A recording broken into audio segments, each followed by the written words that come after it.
Dim Pool. The Dim Fool, Pim Tool, whatever you want to call him. Uh, Allegedly left wing by his own account. Grifter extraordinaire. Has pretty much everything he has thanks to stealing it from his brother. We'll see how that lawsuit turns out. Here with a video just the other day, or just yesterday. Biden enables the far left, and his presidency would open the door to a massive leftward shift. Now, according to Tim's own stated beliefs, this should be a good thing. He's claimed to be pretty left-leaning, pretty liberal, whatever wording you want to use, but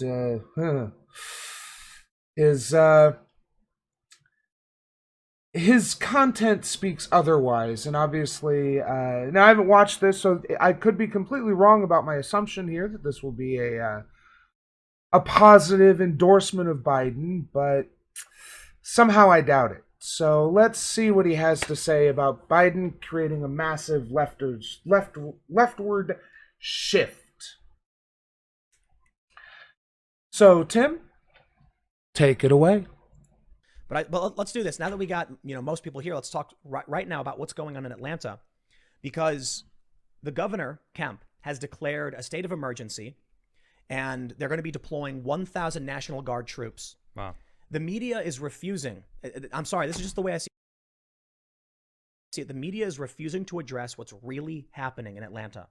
At the Wendy's where Rayshard Brooks died, there is a sustained and ongoing Black Lives Matter presence. Yeah. A little girl. This, I've actually read a little bit about this, and the girl who was killed, this definitely does seem like things are somewhat out of control in that area of Atlanta. Now, the only resources I can really find that talk about it in depth are somewhat right-leaning, although CNN did have a little bit on it. But it feels like there's some part of the story that's missing. And he may go into it here, so I may be preempting him. But essentially, his family was getting off the highway, and they got off at the exit right by this Wendy's where Rayshard Brooks was shot. And they went into an area and were told to turn around. And before they could turn around, the protesters in the area opened fire on their car, which I'm not even going to try to defend. Absent any other information, that is heinous. And the child who died, I can't remember her name. I'm sure he'll say it here in a moment. Was a tragedy, but this definitely seems like something that is the local people there are not. I don't want to come down too hard on the civility politics here, but basically they're just not doing what they need to do to spread a good message. Was killed 8 years old. 8 years old, when these armed groups guarding a parking lot across the street from the Wendy's opened fire on, I believe it was an SUV, shooting this little girl. The father gave a speech where he said, he says, you say Black Lives Matter, but you killed your own, you killed a little girl. Why isn't the media saying Black Lives Matter activists, protesters, whatever word they want to use, right, killed little girl? Why is every story like senseless violence, little girl shot? Yet if I guarantee you, if you had one guy out there wearing a Trump hat, they would have been like far-right extremists execute child. I mean, this has been going on. It happened in Chop, Chaz, whatever you want to call it. It's like a bunch of people were killed, and it's like the dad of the one of the guys. The people who were killed in Chop were explicitly by far-right infiltrators, essentially. And I don't want to make that assumption about what happened in Atlanta. I don't want to, because one thing I've noticed, a lot of online lefties tend to assume that anytime something bad happens in one of these progressive areas, it's a false flag. It's it's a a provocateur. It's whatever, something to take the heat off of the left. And I think that's dishonest, especially without any proof, because you look doubly stupid if it comes out that it wasn't a right-winger or wasn't some agent provocateur. So, that's why I say that I believe there's something going on in this Atlanta protest, and I honestly believe there's some other part of the story we're not getting as to why they opened fire on this SUV. Like, the driver said something or I mean, even if they did, they don't deserve to lose their child for that. I want to make that 100% clear. But in many of these cases, there's been a lot of times, especially in reference to Chop or Chaz, where someone would come in and they'd report, very Tim Pool or Andy Neal-esque, that they were assaulted unprovoked, but then another camera angle shows that actually they said something or did something that provoked them, and then they started rolling when the people they provoked started swinging. So that's why I think there's some other part of this story. Now, whatever it is, I find it hard to believe that indiscriminately opening fire on this SUV was what's the word I'm looking for here? Justified. But I just want to. There seems to be some other piece of the puzzle that we're missing here. Guys that got killed out there was like, what Bring in the is National Guard. going on? Why the mayor's not calling me, but Trump called me. The president of the United States called me to say that it's a terrible thing that happened to you. And I'm just like, how is the mayor not? Because the mayor knows that kid's blood is on the mayor's hands. Look at and the governor, both of them. Let me show this real quick, just so I can make sure y'all have the context. This is from NPR. Georgia Governor Brian Kemp is activating up to 1,000 National Guard troops after a spate of shootings and protests in Atlanta over the weekend. 5 people died, including an 8-year-old girl, and at least 30 people were injured. The Republican governor issued an executive order Monday that would send the National Guard to protect the state capitol, the governor's mansion, and the Department of Public Safety headquarters, where close to 100 demonstrators set fire to part of the building early Sunday morning. Amazing. Now, this is a Republican governor. He could have done.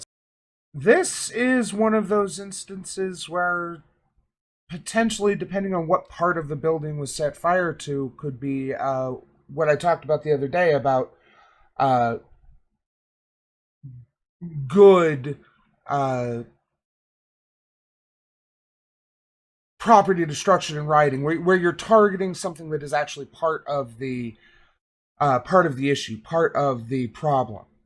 Now, again, that depends on what part of the Department of Public Safety was burned, but yeah, because when you're doing these direct actions, you want to make sure that you're hitting things that will hurt the people you're trying to affect, the people you're trying to talk to, essentially. And burning government buildings is a good way to get that kind of attention. But again, it really depends on what part of the Department of Public Safety was burned. Something sooner. I suppose he waited until the last minute, which is not good because now a little girl has died. But you take a look at the mayor of Atlanta, you take a look at the mayor of Seattle, and what do we have? A lot of people, see, the media is not giving the same attention to Atlanta and this Wendy's, but it was occupied very similarly to what we saw in the Chaz. Yep. They didn't make a public declaration, though. But there have been armed groups, mind you, sidestep, you can legally bear arms. I'm guessing it wasn't as big of a public spectacle because they didn't cause the retreat of the police from the area. Like, the big deal about the CHOP, which has now been functionally dismantled, was that they forced the police to retreat from an entire precinct. By all accounts, that was not the case in Atlanta. They burned the Wendy's and occupied the surrounding area, but they didn't force the police to extract themselves from a precinct. Arms in this country and walk around and guard places, but at a certain point, when people keep getting shot, the police need to do something. What did they do? The mayor, the DA attacked the police after the Rayshard Brooks killing, putting this cop facing, charging him with felony murder because a guy stole his weapon, knocked his friend down, his partner down, ran, and then turned and fired the weapon at him. That cop for defending himself. Way to twist the narrative there. He took a taser and fired it wildly and blindly behind him while running from the police. In an era of much heightened tension where black people are regularly being assaulted and killed by police. Like, maybe if he had taken one of the cops' guns and was shooting back at them, then, you know, I would have a little more sympathy with them opening fire on Brooks and shooting them with live rounds. But the fact of the matter is he fired essentially a one-shot weapon, missed, and was continuing to run when the officer shot Rayshard Brooks in the back. So this is Tim Pool twisting the narrative to suit his conservative views. What's up, Magmill? How's it going, man? Is facing felony murder. That's crazy. Now the police are demoralized. Far left groups and Black Lives Matter groups are occupying the area to varying degrees. Multiple people have been shot. 2 days ago, a little girl gets shot. The next day, 3 people get shot. A 53-year-old man is killed. And now they're like, maybe we should come in and do something about this. And I bring this back to what you were saying about Seattle. Yeah. The mayor said, we maybe have a summer of love. It's like a festival. And then when a 16-year-old and a 14-year-old, and they're both young black men, are driving in an SUV, according to multiple reports, they were joyriding. They had stolen a vehicle. One witness said she was on the phone with them and she told them to go to the Chaz for safety. And then the security, for some reason, unloaded. One witness reportedly said 300 plus rounds and 10 minutes of... Why is Tim being very, he's slipping back and forth between talking about Atlanta and Seattle? Because he talked about the girl who was killed in Atlanta and then immediately started talking about a couple of kids who were told to go to CHOP in Seattle. So either he thinks that someone told a couple of Atlanta people to drive to Seattle, or he's deliberately trying to conflate what's going on in Atlanta with what happened in Seattle. Listen to the inflection he used when he said joyriding. The emphasis is meant to prepare you to believe joyriding is a crime punishable by just about anything. True, yeah. I didn't catch that, but you're right. Joyriding is something that everyone did when they were younger, but he's probably going to equate it to some heinous criminal mischief. Sustained fire on this vehicle. Yep. And in the live stream of what happened, you can only hear. They walk up to the vehicle and you hear a guy say, "Oh, you're still alive?" And then something about pistol whipping him. Yep. Some people are trying to have argued that he then executed the 16-year-old, finishing him off. I don't know if that's true. Hold on. What I do know is...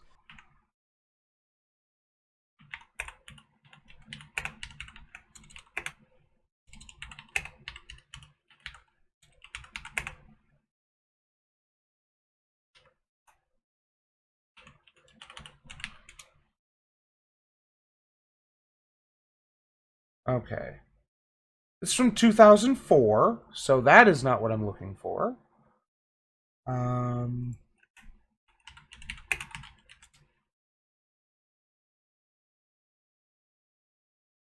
Okay. At least 2 shot his camp reportedly opens fire on Jeep after Capitol protest zone drive-bys. Okay. Gervonta's...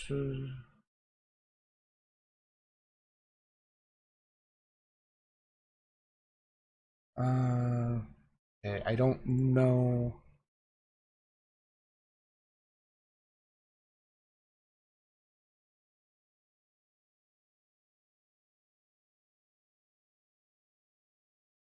I mean, this seems like what he's talking about here. Seattle Police Department is investigating a deadly shooting near the Capitol Hill organized protest. So where is this video or live stream? Because I think it's telling that he's not actually showing it.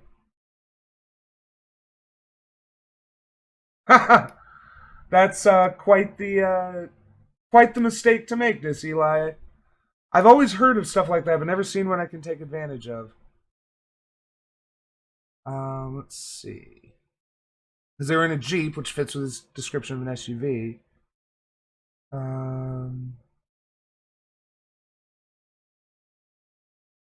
Yeah.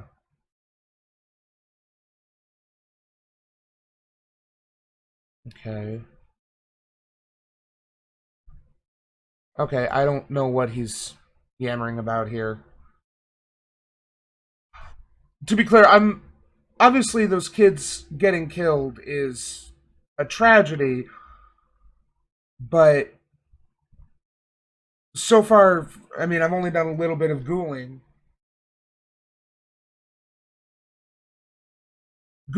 but I mean, let me see.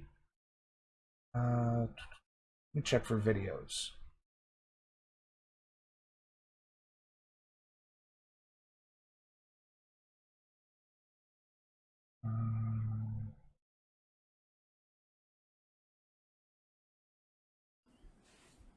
Ladies and gentlemen, it's the morning after the shooting. The 14-year-old boy has died at the hospital. Once again, 2 people shot in a white SUV. Information is a bit sparse because Chaz people don't talk to police or anybody else or anybody outside of Chaz.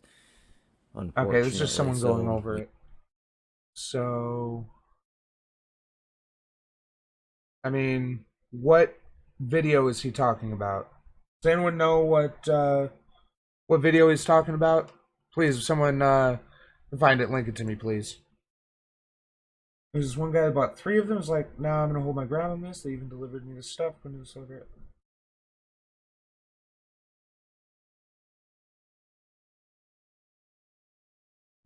They said that because in similar cases, those never were this severe, didn't deliver the stuff. But I read that in this court case, sold for 90. That they ruled that there was no buyer-seller agreement because the buyer should have known.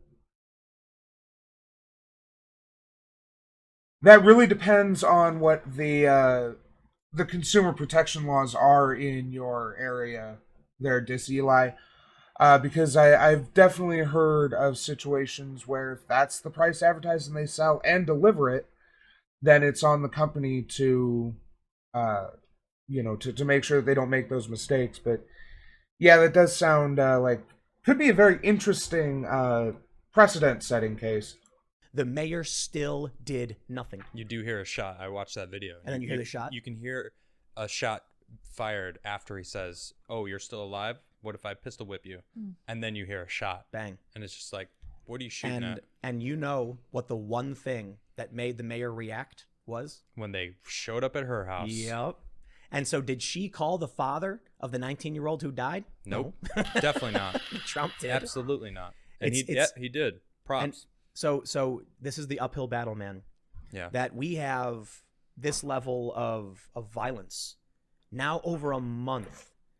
The media covers it less and less because people are desensitized to it. It doesn't generate the same traffic or interest. Yeah. But it's not stopped. So when I first saw the story about the 8-year-old girl who was killed, I couldn't find anything about exactly what happened.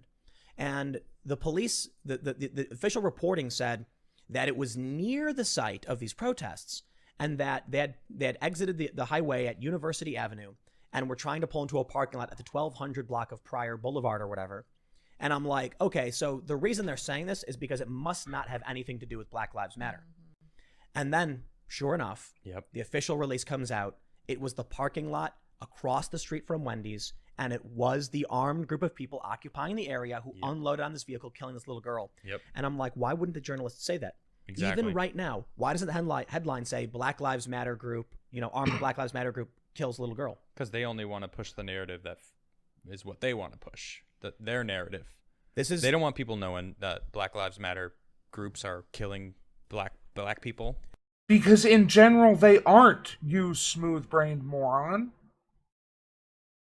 Yes, apparently this one group in Atlanta is behaving very, very stupidly.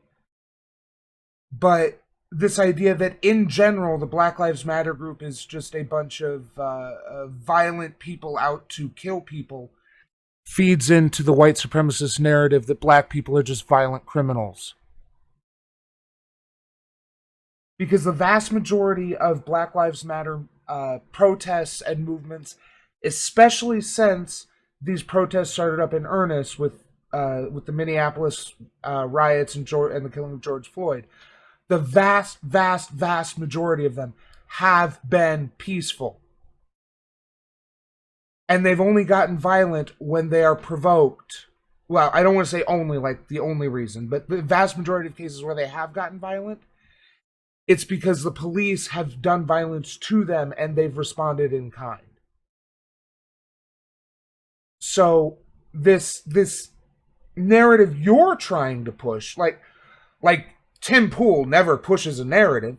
Of course every media person pushes a narrative. I'm pushing a narrative right now. Everyone pushes a narrative. That somehow people like Tim Pool and Sargon of Akkad and these people are trying to convince people that if you're pushing a narrative, you're doing something dishonest or wrong, when every media figure pushes a narrative. Maybe with the exception of actual objective news sources like the BBC or something, where they just state the facts with no bias. But even then, the wording they use to state those facts can also push a narrative. So, again, we have this pushing a narrative is inherently bad when, again, everyone fucking does it. So, what the hell are you talking about here? But, moreover, you specifically are pushing a narrative that Black Lives Matter is violent and just trying to kill people when they're just trying to get some equity, some parity, to make it so that black people can leave their home without being worried that today's the day they're going to piss off the wrong white person and they're going to die and the white person isn't going to see the inside of a jail cell. That's the baseline they're asking for. And if you think that's somehow wrong or violent or whatever, then you're the problem. Anti-data is the most common effective rhetorical tool of fascism in the far right. It's no surprise we'll continue to hear fascists using it as the protests continue. True, Magmill. Yep, conflating anecdote and data is the hallmark of fascism. True.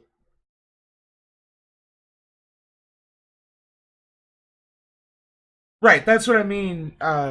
Yes, what I mean is that the BBC tends to be more, or tends to be less partisan in their reporting than U.S. media. But I agree, they definitely still have subjective biases in what they report on and how it's reported on. But again, every media outlet pushes a narrative. There's no such thing as a narrative-free media outlet. So this idea that the mainstream media or the Georgia newspapers or whatever he's talking about are pushing this narrative about Black Lives Matter, of course they are. What you need to be more specific. What do you think is wrong with that narrative?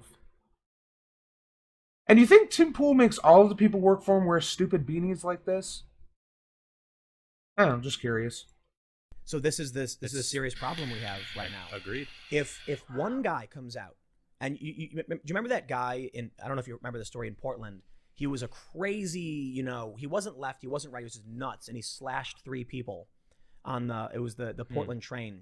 system. Okay. I don't remember his name. I don't remember this. But he recently got sentenced to life in prison over the attack because it killed 2 of the guys, I think. Oh, wow. Yeah, it was reported that he was yelling at women with hijab, wearing hijab. Okay. And then 3 guys intervened and he slashed them. They were like cornering him. The media reported that it was a right-wing extremist. Okay. You actually look at his profile and the guy made no sense. He was like previously a Bernie supporter. He was a Balkanist. He wanted America broken up into different countries. Like, wait, what's this guy? I trust literally nothing Tim Pool says. Man sentenced to life for slashing for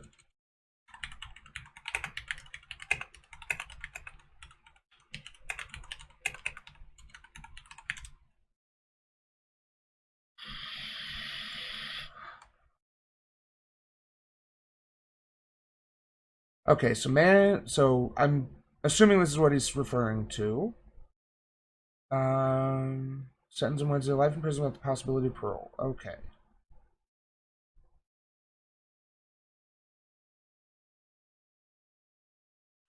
Okay. Christian yelled "Fuck Muslims" at 2 teen girls, one of whom was wearing a hijab. Okay. But definitely not right, not left.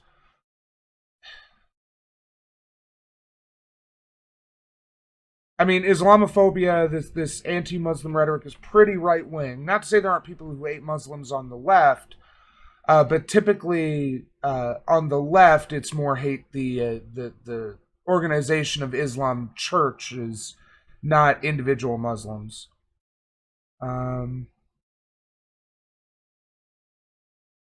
So let's see. SM trial 3 stab in the neck. Okay.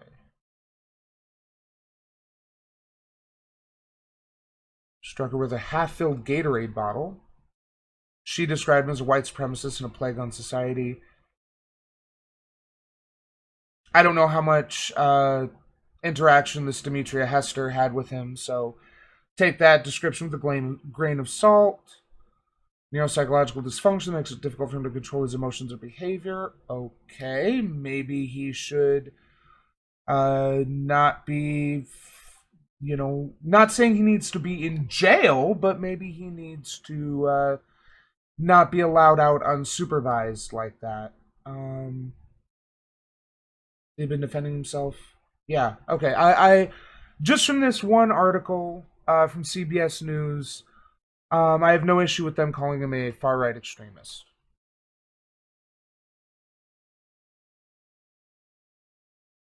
I told you to play. I'd argue some things about him were right, some were left, but ultimately he was a crazy guy. And what does the media say? Far right.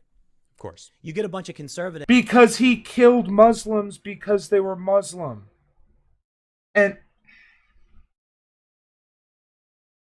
this is really, I'm going to speed, even though Tim Pool doesn't exactly speak slowly, I'm going to speed him up a little bit to see if we can get to a fucking point.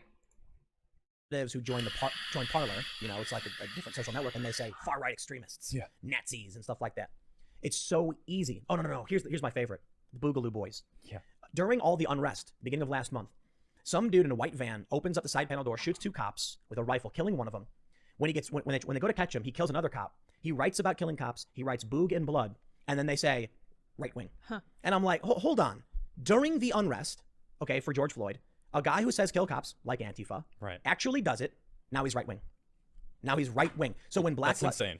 So here's because the Boogaloo was specifically a 4chan psyop trying to foment the Second Civil War. And in case you didn't know, 4chan is pretty right wing. Now, I don't know if there were other things about this guy that they decided to label him far right. But again, most left-wingers are not telling people to go out and shoot cops. We want to dismantle the system of policing. We don't want to kill individual police officers. In fact, we very clearly don't want to kill people because we all recognize that, most of us, I should say, recognize that killing people generally turns them into martyrs in high-profile situations like this. So why would a far left extremist go around killing cops like that? That would not advance, unless he was, mentally disturbed or something. That wouldn't help promote his views. That wouldn't change his. That wouldn't create any positive emotions or press or actions. Even in this era we're living in right now, where police are probably at their lowest approval rating they've been in decades. If you kill police, then you're automatically a bad guy, even in these times now. So stretch high. True, Dodge, yeah.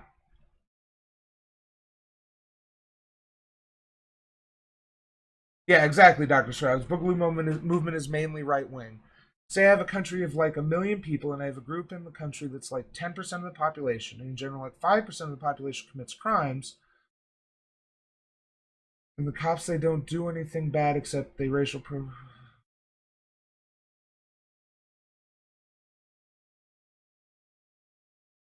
Okay, Dissy, like getting a little close to the 1350 meme there for me,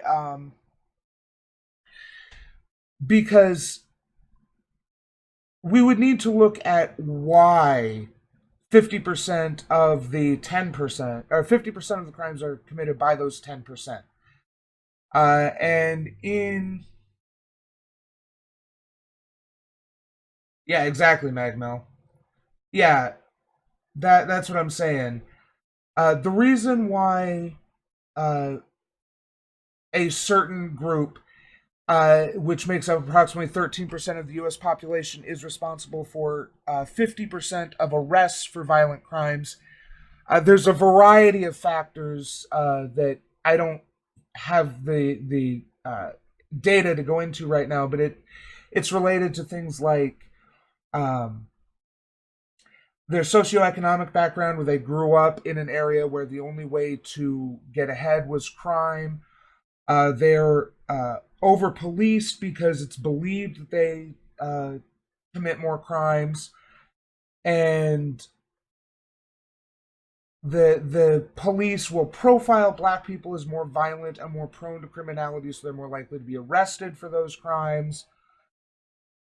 And crime is pretty heavily correlated to poverty. And given that the majority of black people are extremely poor in America, leads to them disproportionately committing crimes.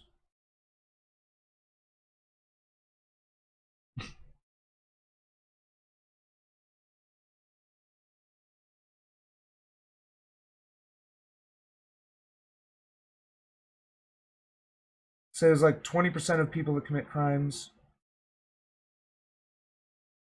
Again, there's no solid answer just based off of numbers. We need to look into the background of why that happens. They can't call these Black Lives Matter people at the Wendy's right wing. That's true. So they just say senseless violence. Right. Armed group on the 1200 block, instead of saying at the site of the ongoing Black Lives Matter protests, armed Black Lives Matter individuals shot and killed a little girl as well as several other people. 5 people died over the last night. Yep. And they threw a firebomb through the window of a police department. They don't say it. Or the violence that's happening in New York or Chicago. Oh, the crime is just through the roof. It's crazy. Minnesota, all these places, the crime is skyrocketing. And you know, people are being executed in broad daylight, walking their daughter. Proof? Evidence? Crime is high in New York. News at 11. Crime is high in Chicago. The sun is going to come out tomorrow. More news at 11. Seriously. How does this connect to Black Lives Matter? How do you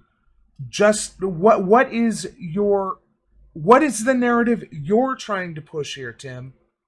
Or whatever this dude's name is. I keep pausing looking at him instead of Tim, because he's the one delivering the zingers to Tim's straight man. Man, did you see that video? I did. That makes me tear up a little bit. Just thinking about like that little girl was walking with her dad. From her dad as he and lays dying. she runs away. Man, that. And you know what really made me mad? She's gonna grow up. That with her upsets dad. me a lot, man. That's sad. Let me explain this to everybody who I hasn't feel seen really it. bad for that There's little girl. there's a viral video right now. I think they're offering a reward. They're trying to track this guy down in New York City. There's a video of this. It's a man with his 4-year-old daughter. She's 4, right? I'm not sure how old she was. And they're walking across the What does this have to do with Black Lives Matter? Or the title of your fucking video, Tim, Biden and a massive leftward shift. street, and he stops with her, and he looks forward, and a car pulls up on the left side. He starts walking across the street, and they stop, and they start looking at something, and all of a sudden a gun points out of the vehicle, pop, and the dad falls down onto his back, and you see him shaking, and then everyone screams, the little girl runs away. That's what's happening in New York right now. And this kind of stuff has been happening in Chicago nonstop for decades. Elon Musk. Long time. You see Elon Musk tweet about this? Oh, what did he say? No, I missed it. I just, it makes me hope that people are starting to wake up to the problems that we're having. I hope so. And I do, especially in Chicago, blame Democrats for this. Absolutely. You want to talk about the national level Democrats? We can have that conversation. But I grew up in Chicago. Adam's from Chicago. Yep. This place has been just super majority Democrat forever, and the gun violence has only gotten worse. Elon Musk tweeted in response to someone saying like the bloodiest night in Chicago, over the past decade.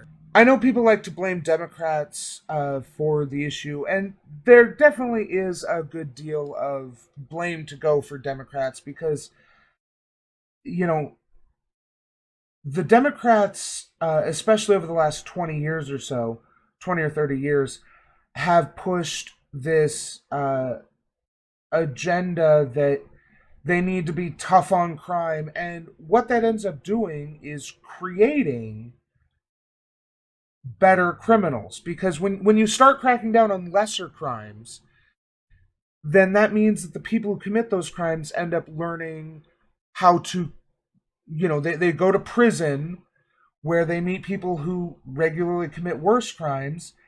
And they frequently fall into a position of, well, I'm already a criminal. It's already on my record, so might as well go all in on it. I'm not going to absolve the Democrats of their responsibility for the issues in Chicago. But if you think it's any better in Republican-controlled cities, then you're delusional. The problem is not Democrat or Republican. The problem is the whole fucking system. Or something, and he says this shows something like the moral bankruptcy of the far left. There's no outrage over this. Yep, None. absolutely. And you know what bothers me? When I see the high level polarizing conversation around what's going on in Chicago, you do get people on the right saying no one cares about this. Black Lives Matter doesn't care about it. If Black Lives mattered, why wouldn't you talk about Chicago? Right. And then the high profile left just doesn't talk about it. The reality is in Chicago they do, and they're constantly doing it. But you know what the issue is? The high profile political individuals know that this will not play well enough for them to win power. So you have activists in Chicago, I have interviewed them, who are fighting, marching, and saying, stop the violence in our communities. Yeah. And what does the high-profile left and the high-profile Black Lives Matter do? Ignore it. Taxes, universal health care, Green New Deal, whatever this Marxist stuff is. We'll get rid of more conflation of the left and the Democratic establishment. This is something a lot of right-wingers do. And I have no issue calling Tim Pool a right-winger, no matter what he says. They conflate left-wing activists and progressive movements with the Democratic establishment as if they're of one mind, when arguably progressive activists and left-wing movements are fighting as much against the Democratic establishment as the Republican establishment. They're fighting against the whole system. The system of policing and elections and legislation and what have you. We're fighting against the whole system. And as a result, we keep running up against these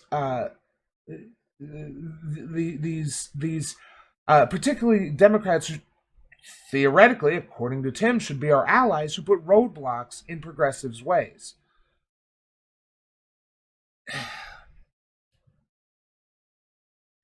It's so frustrating the way they're so fucking dumb.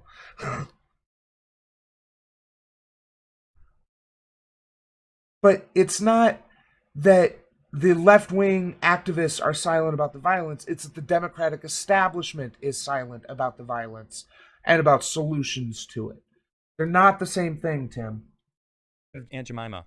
Oh, now I'm not going to blame them for that. I'm just making But a, it's- making a. but it's true. It's not even funny, but because that's That's what That's their they're focus. putting like a little tiny Band-Aid. Like, here you go. Here's a Band-Aid for your I mean, wounds. I don't even know if Band-Aid is the right word for it. Right, Slap in the Insult. face. Yeah, you're right. It's a Because- slap in the face. Yes. But we've talked about this. They're not getting rid of white mascots. They're removing diversity from our brands. That's true. They're not interested in actually fighting what they claim they're fighting for. Oh my God. We're not removing diversity. We're removing slaves. Like the picture that is always used for Aunt Jemima of her headshot is apparently cropped from an image where she's chained to a fucking stove. And I know there's a lot of people who've come out and been like, well, Aunt Jemima was happy to do this. And it's like, yeah, good for her. But that doesn't change how the millions of black people who are alive today and living in this society react to her image.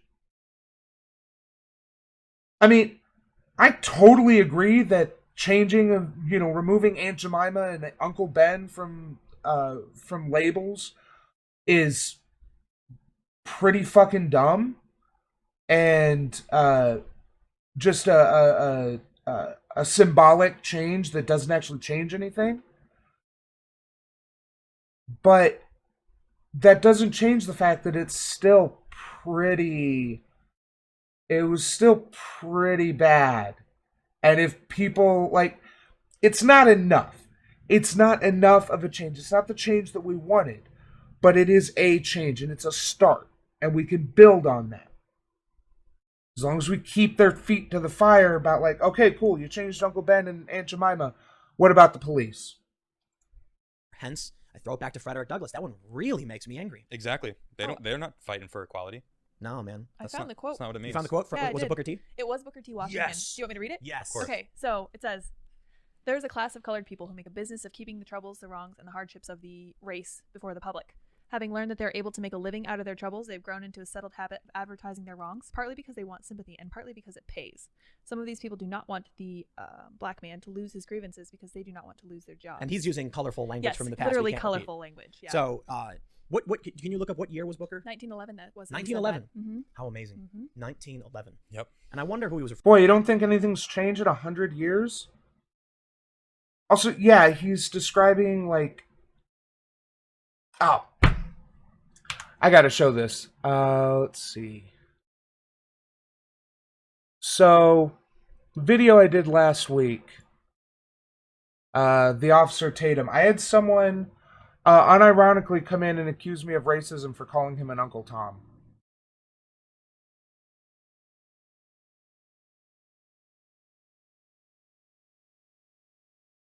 So, let's see, here it is.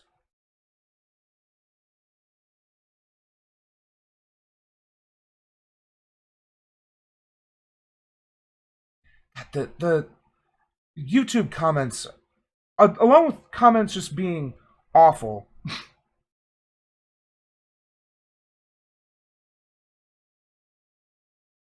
Yeah. So this is a weird one. I don't know if this dude, seriously, you're fighting against racism while you yourself using racist terms, calling a black guy, no matter if you like them or not, an Uncle Tom is straight up racist. Why not just call him an N-word? You're literally using a euphemism for that word. I'm not. No, an Uncle Tom is a POC who regurgitates white supremacist talking points to keep POC subjugated. Just, it's nowhere near as bad as the N-word. What the fuck? Right, well, that is your story, but in my world, where I live, Uncle Tom was akin to a house N-word, the other word, still trying to stop racism while being racist. Seriously, that's a huge lack of awareness. No, Uncle Tom has a specific meaning. Jesus. So, it sounds like to. I really do. Booker T. Washington was talking about Uncle Toms who continue to perpetuate the idea of the white supremacist ideas about black people to ingratiate themselves with white people, which is a real problem that needs to be addressed. Genuinely wonder. But I've got to say, we're at a point now, I don't know if you saw this, Joe Biden said that if when we beat Donald Trump, we won't just rebuild this country, we will transform it.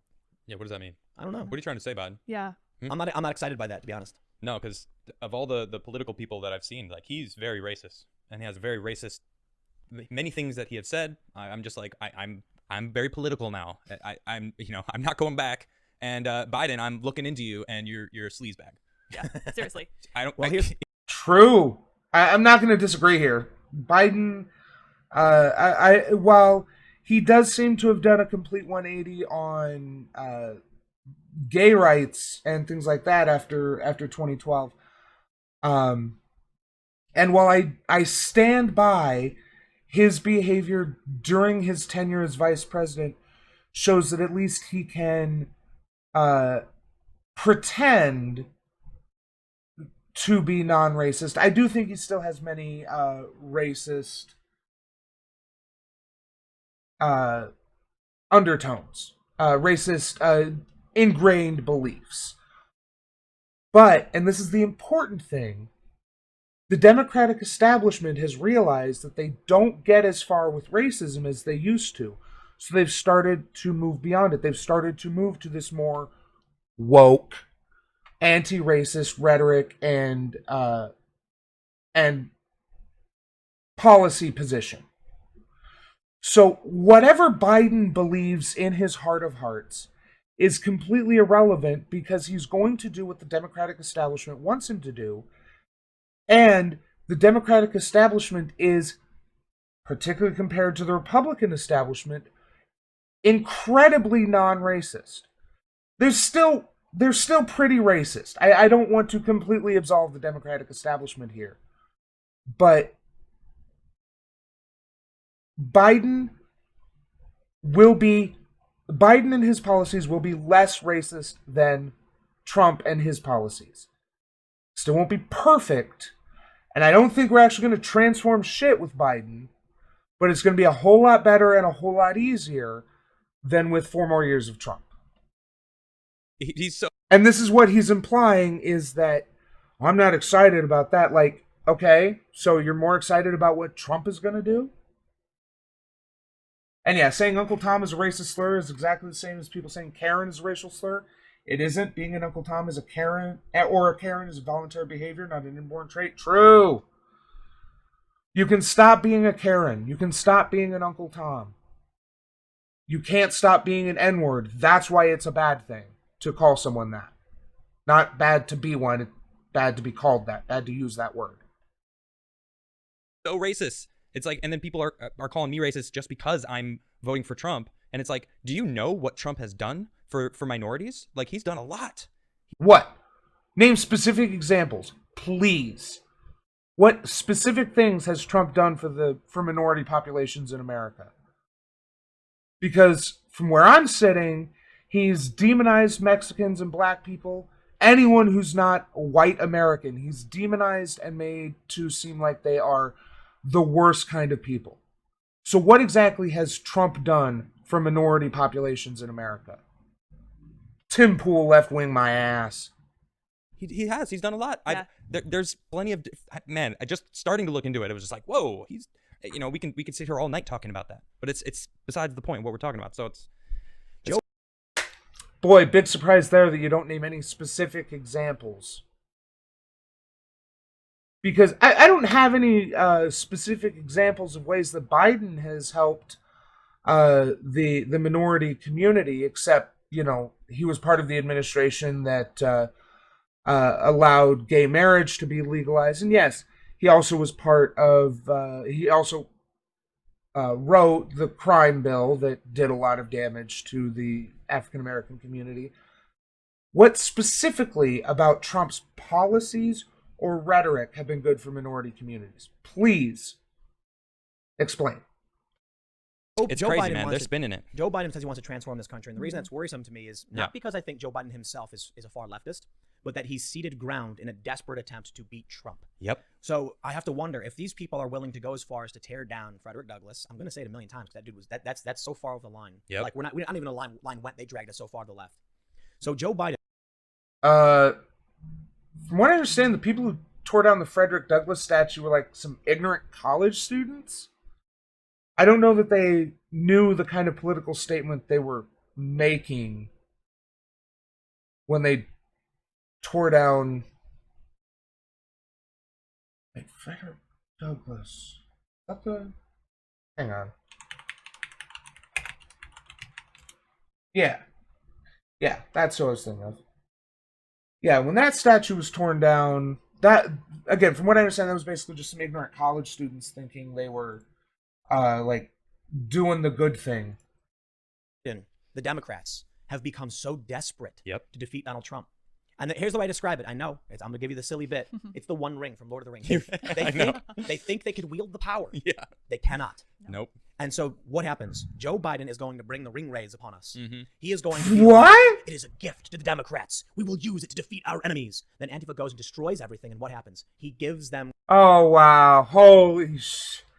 You know, Biden has... it's funny. I've seen it air twice now in the last 24 hours. When my dad was watching TV, I've seen ads for Trump re-election ads where they use a bunch of images from the protests, say, this is Biden's America, when Biden himself has said that he's not looking to defund police. That the Biden administration or policy is not going to federally defund police or anything like that, which, you know, I'm okay with Biden saying that because it's a state issue anyway, an actual states' rights issue. It's up to each state to do that. The federal government, as I understand it, would not have essentially how the federal government would do it, like how they did when they changed the drunk driving laws. Back when I was a kid, the legal limit was .10, and the federal government decided to reduce the limit to .08. And the way they got states to do it was if you don't reduce it to .08, you wouldn't get federal funding for highways and things like that, if I remember correctly. I could be wrong about that. So, if the federal government wanted to do that, that's how they'd have to do it. I'd much rather local populist groups lobbied their local city and state governments to make the changes there, because they're you're much more likely to get actual lasting change that way, as opposed to with federal government doing it, where, you know, the next administration comes in, changes the rules, and the states that only did it out of kind of a hostage situation change back. Ground. Yep. And then what? Now you've got people advocating for tearing down Thomas Jefferson. Right. And you've put me in a position ever increasingly where I'm like, what's my compromise? With conservatives who I have marginal disagreements with, or with the far left who wants to burn it all to the ground? And literally they bring guillotines to people's homes in effigy. Right. Based. Yes, that was amazing. But yeah, no. What minor disagreements do you have with conservatives, Tim? Because based on your output, it seems like you don't really have much at all to disagree with conservatives on. So it's no surprise that you look to far left as being crazy, just wanting to burn it all down. It's because it needs to be burned down. Because the majority of our systems are racist and corrupt and need to be rewritten from the ground up. Right. So I'm like, was that Jeff Bezos? They put it in front of his house? Yeah, but they've gone to people's houses. Mm-hmm. They went back to the home of that St. Louis couple. I saw that. They're still there. They've had to board up their house and hire guards. Mm-hmm. I'm glad they hired guards. Me too. But they will come to your house. That's the mayor of Seattle learned that lesson the hard way. Yep. She thought she could wield the power. Easy way to keep Antifa from coming to your house: don't be fascist. It's really that simple. I know it's hard for a lot of people these days. Fascism just sounds so appealing with its unchecked power with no oversight. The way it's just... But actions have consequences. Mm-hmm. She thought she could. And what happened? They went to her house, and she pulled that ring, and she pulled off and threw it as far as she could. Yep. She came in and she crushed them, but it was too late. She tossed it over to New York. De Blasio's like, yes. I can handle this. But I also wonder if it's actually just too late for them. Like, what really happened was they tried using the One Ring, the far left, as their advantage, and now they are being overrun by the evil, by the extremism. They can't stop it. Yep, they're being changed. It's taking over. This is classic American politics here. Anything to the left of Obama or Hillary is extreme radical change. But then we've got far-right extremists like Stephen Miller and Bannon in the fucking White House, and that's just business as usual. That's just perfectly normal. Oh, seems like we're getting a thunderstorm here. I mean, Over now, they've opened. I'll hit the right button one of these days. This is something I probably saved the image, but I'm too lazy to find it right now. So let me pull up good old GIMP.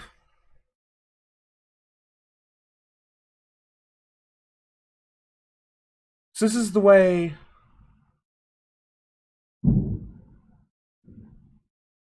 Look, you guys hear that?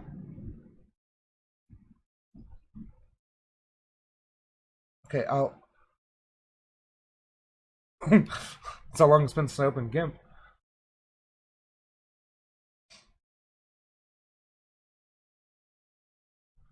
So when it comes to politics in America, we basically got.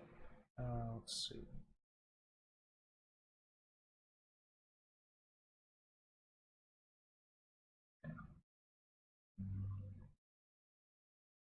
How the fuck do I use this?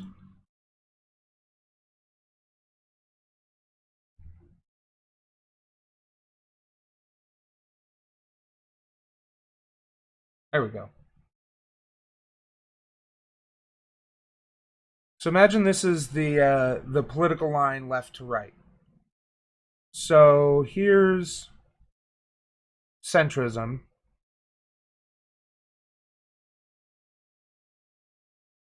And so we've got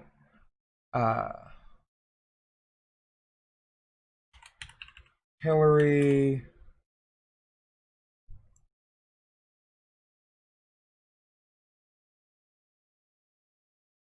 Like right here. Oops, wrong one.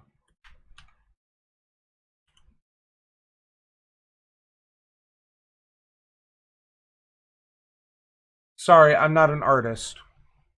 So we've got Hillary.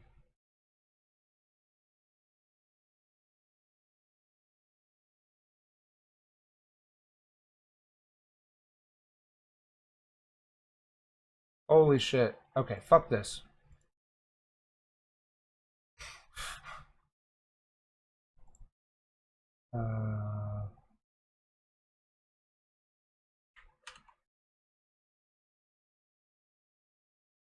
Okay.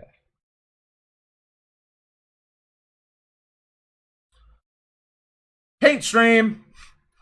Sorry, I need to fuck around with that more to learn how to use it.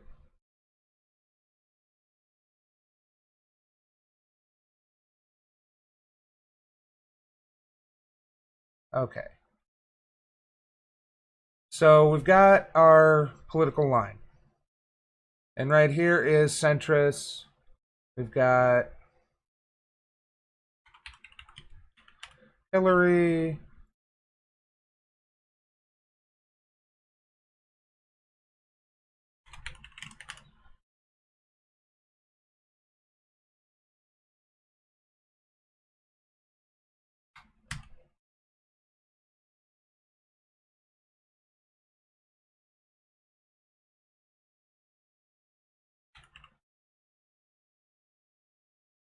Alright, abort. Fuck. I'm an idiot. Basically, my whole point is that the political compass extends just to the left of Hillary and Obama.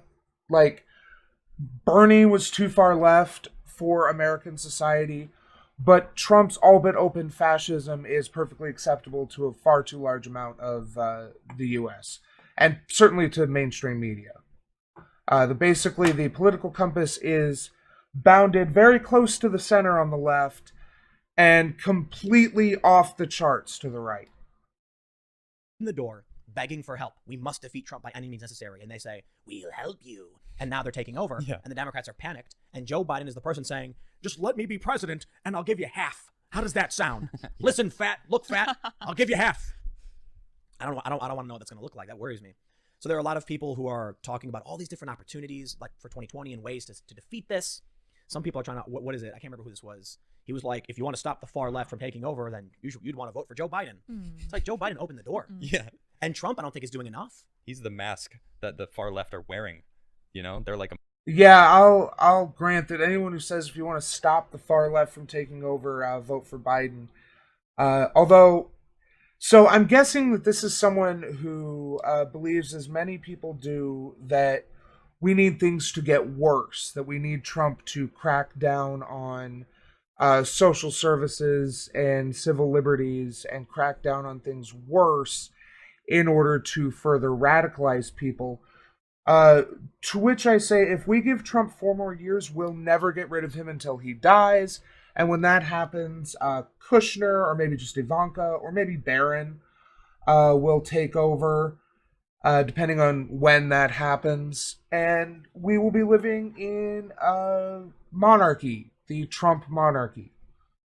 I may be being a little hyperbolic here, but I truly believe that if he somehow manages to hang on to power in November, that we will be looking at the true fall of America.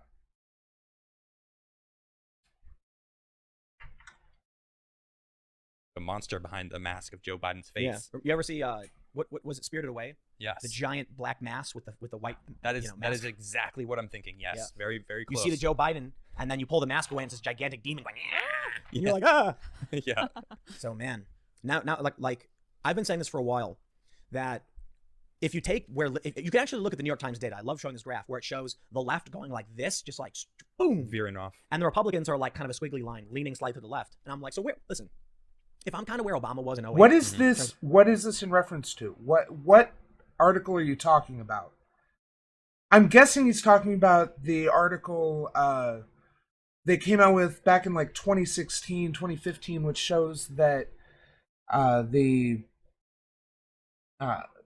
Senate, the Democrats have veered significantly to the left, where the Republicans have stayed pretty static in their right position, very, drifting a little bit to the right.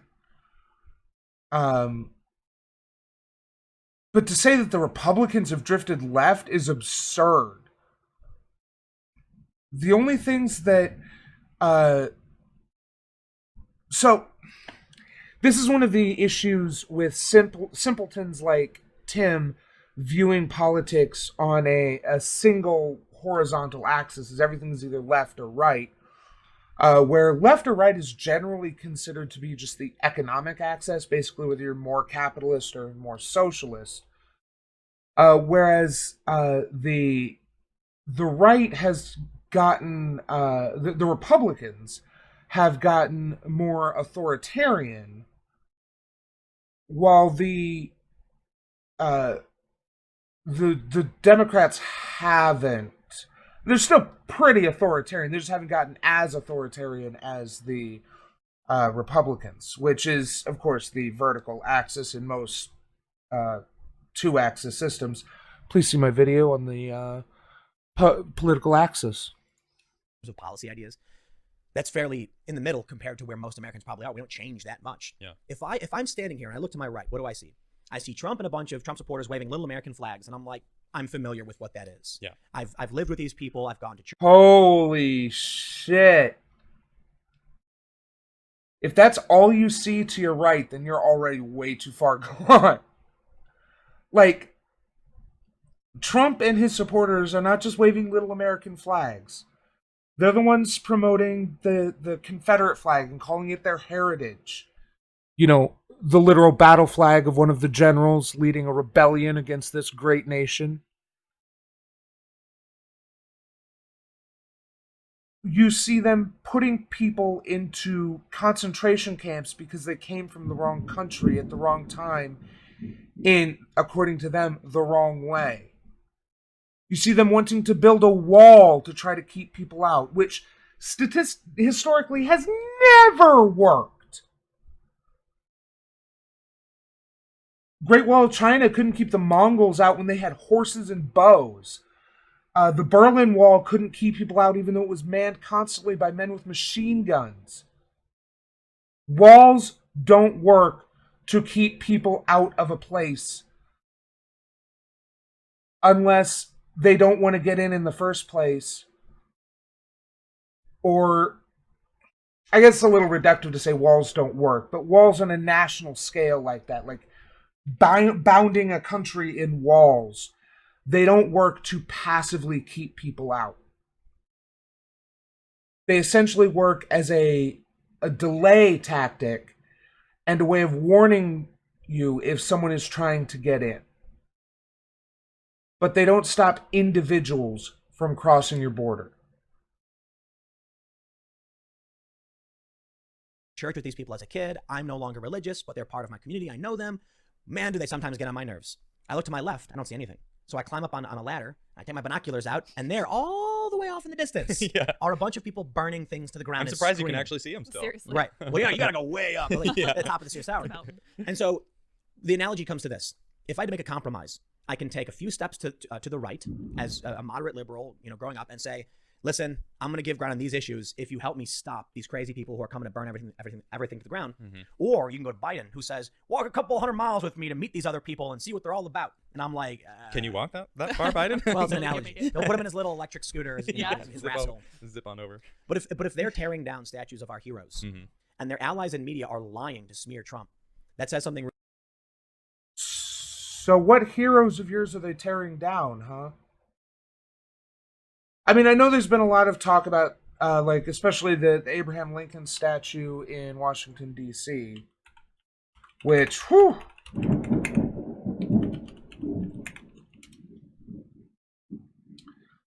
This one here, not the Lincoln Memorial, which is okay, even if it's a little, deific, but this one right here, where Abraham Lincoln stands patriarchally over the black man kneeling at his feet to, as I said in another stream, either shine his shoes or slob on his knob. Like, this is white supremacy. This is liberal white supremacy in a nutshell. This is the man who freed the slaves in the rebelling states only, who has been credited with liberating the black man for 200 years, or 150 years, even though, yes, he fought what's wrong with the prosecuted? Prosecuted the Civil War. He led the United States in the Civil War, which he didn't really have a choice in.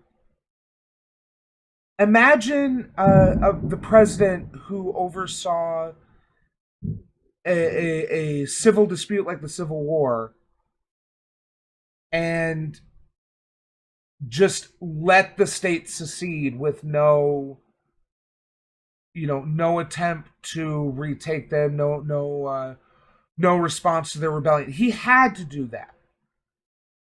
And the Emancipation Proclamation did not free all slaves. This is liberal propaganda.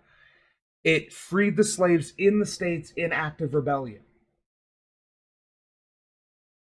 And this statue basically shows Lincoln's the position that Lincoln would have had of him standing over black people even as he freed them, as he liberated them, as he treated them as equals.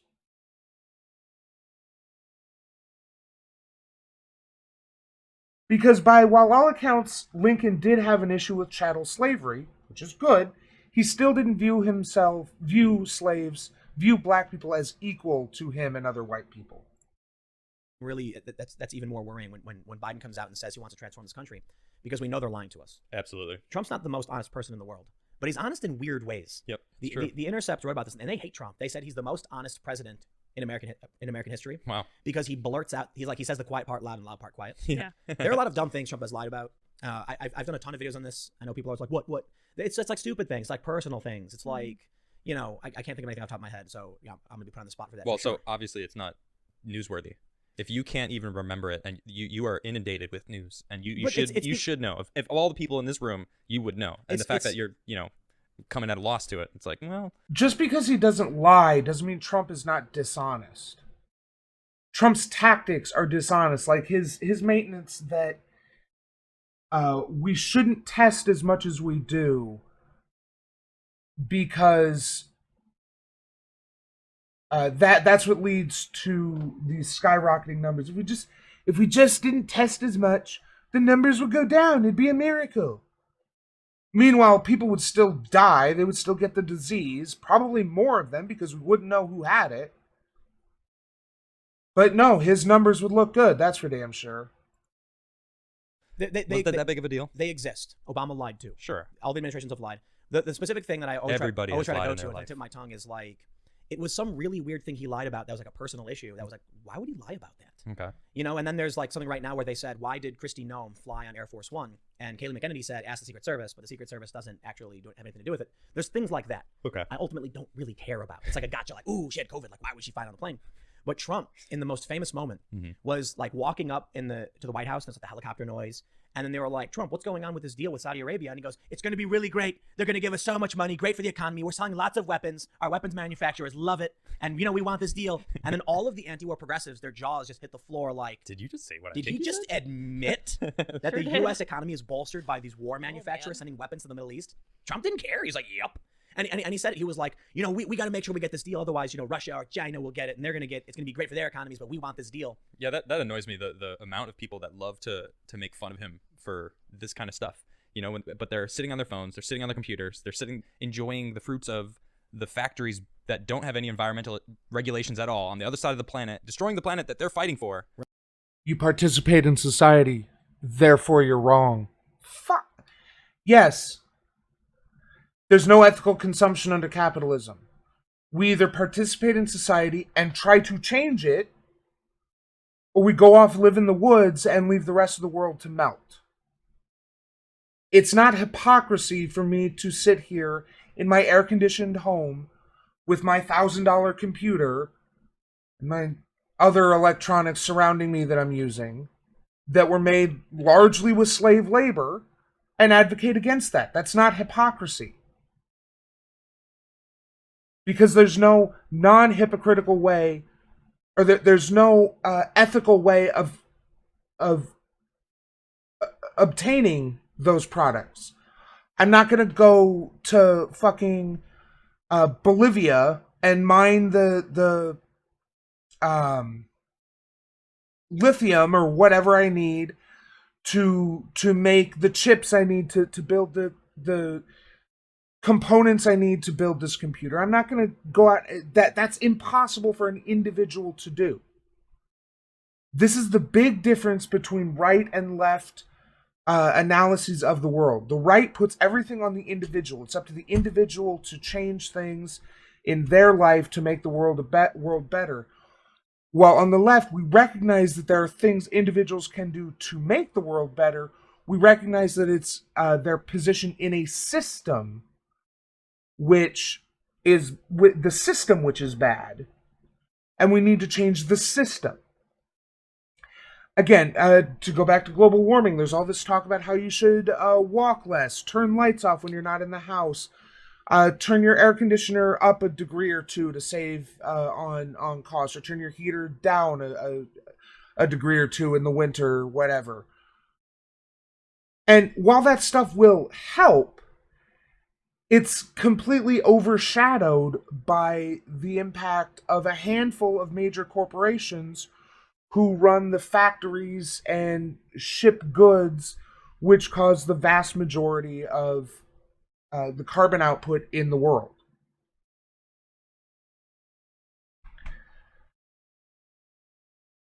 It's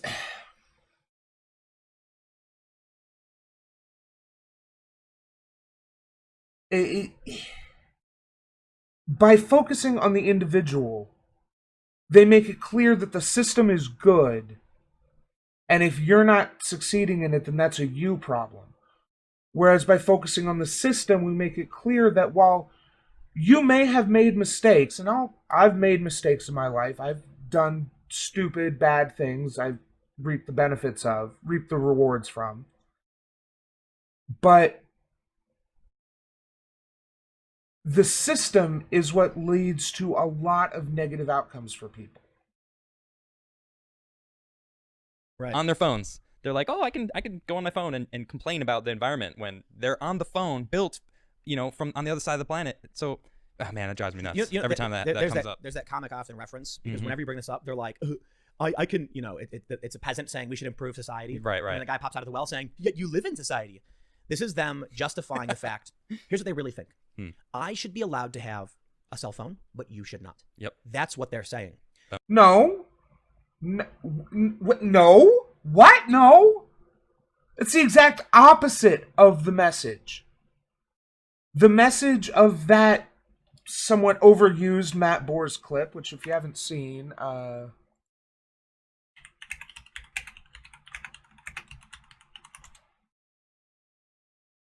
this one right here.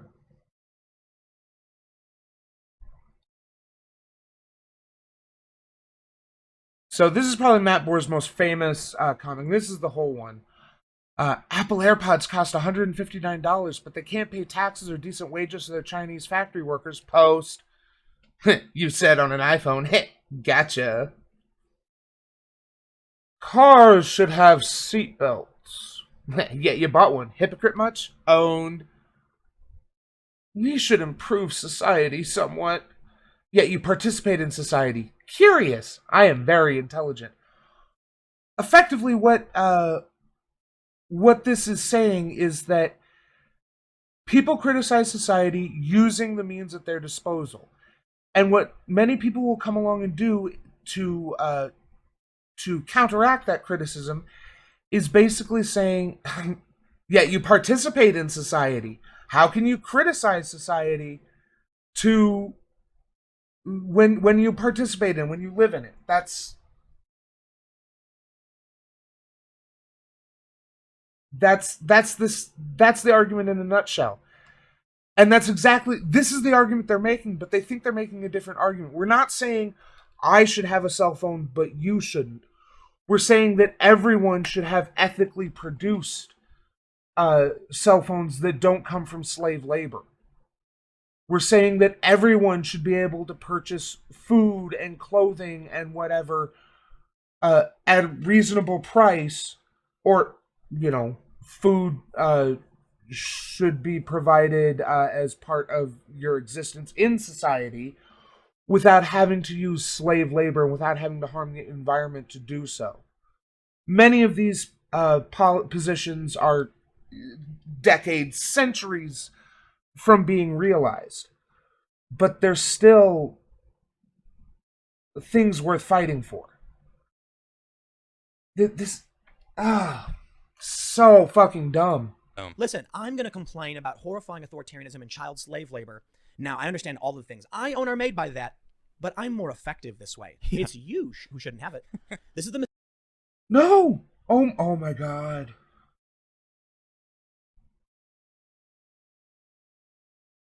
We're saying no one should have it, Tim. We're not saying we should have it, but you shouldn't. We're saying no one should benefit from slave labor.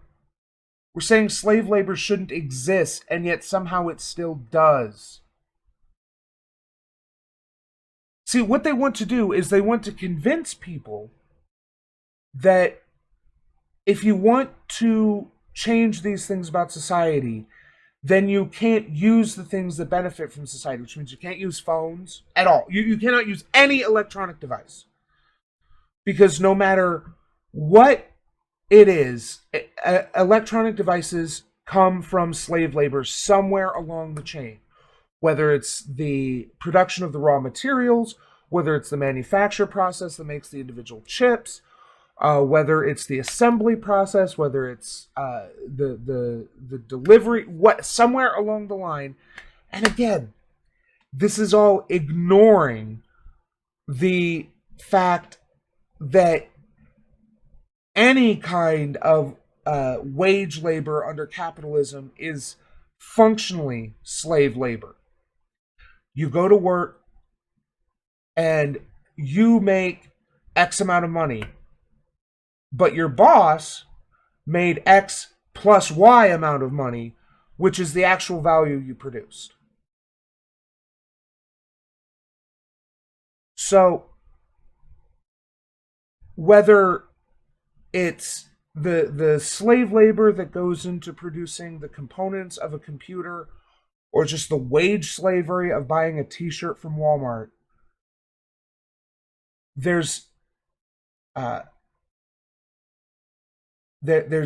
unethical moments along that entire path. And if we want to change society, we have to be a part of society. But what they're trying to do is shame people into not participating in society so that we won't try to change it.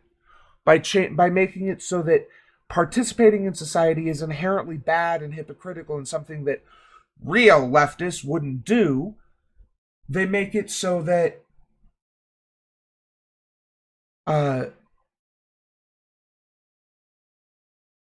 there's no way to change the world effectively.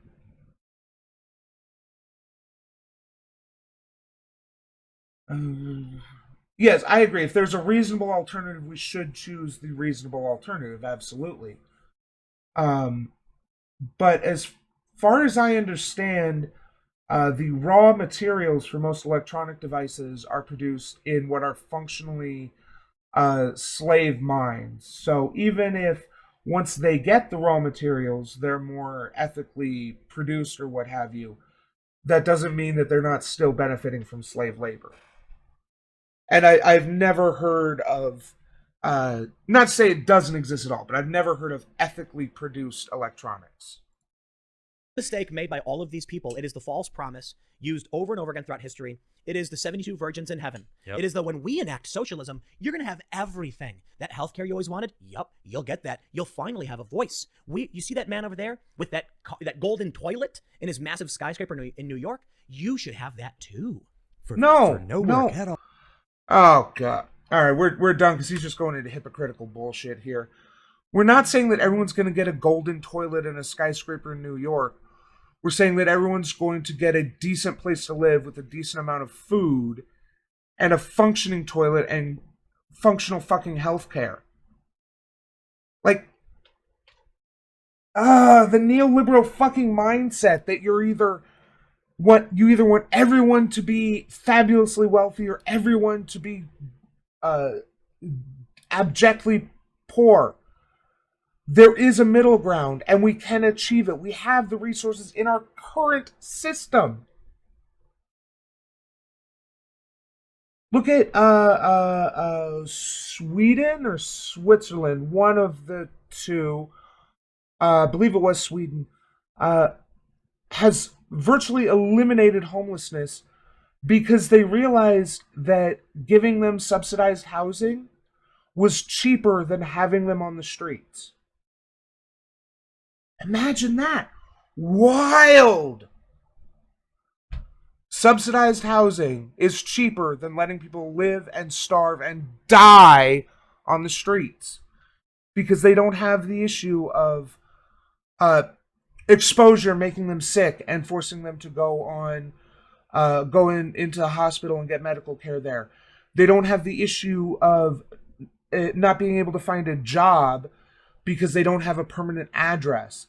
They don't have the issue of making of not being able to, and again, that's ignoring how difficult it is to get a job if you can't shower or keep a clean change of clothes around.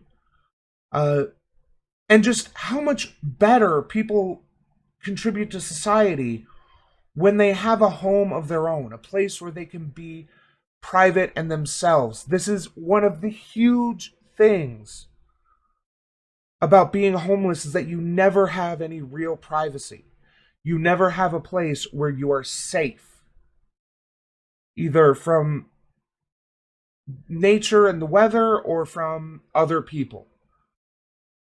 It's a big issue, and one that a lot of people don't think about, but it's a real problem. And it's an issue we can solve in America very easily. But a few dozen people would make a little bit less money, so it's impossible. Tim Pool's a fucking idiot. He's not left-wing, he's right-wing. Despite whatever bullshit he says. And although Biden will make things better than Trump will, I doubt he's going to open the door to a massive leftward shift in American politics. But maybe he will. We can only hope. Hey, thanks for watching. Hope you enjoyed the show. Remember to like, share, and leave a comment because it helps me. Subscribe and ring that bell to help you. Thanks, and we'll see you next time.